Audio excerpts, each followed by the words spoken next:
Ce qui est important, c'est de comprendre que les sociétés sont marquées par une cyclicité et par une alternance entre des périodes où l'on doit rapprocher,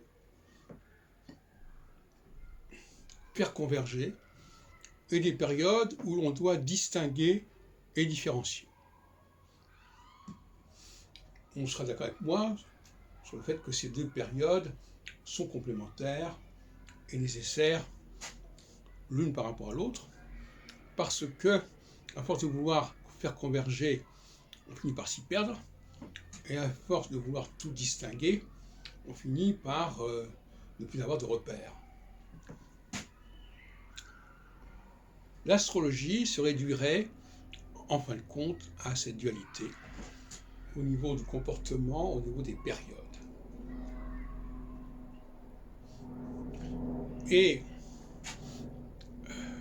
la question des empires est intéressante ici, parce que c'est un processus qui est équinoxial, puisque ça permet à des entités diverses d'avoir des points communs importants.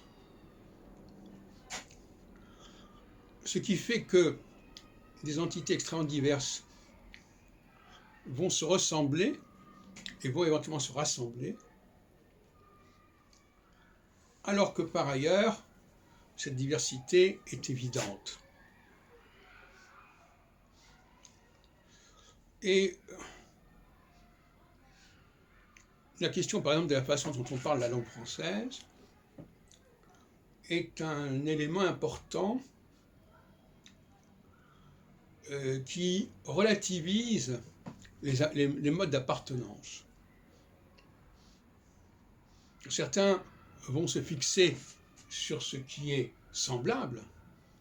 Ils vont parler de francophonie en laissant entendre que tout ce qui est francophone se ressemble. Et d'autres, au contraire, comme moi, qui suis plutôt de tempérament solsticial, vont souligner tout ce qui peut distinguer les populations au sein même de cette même francophonie.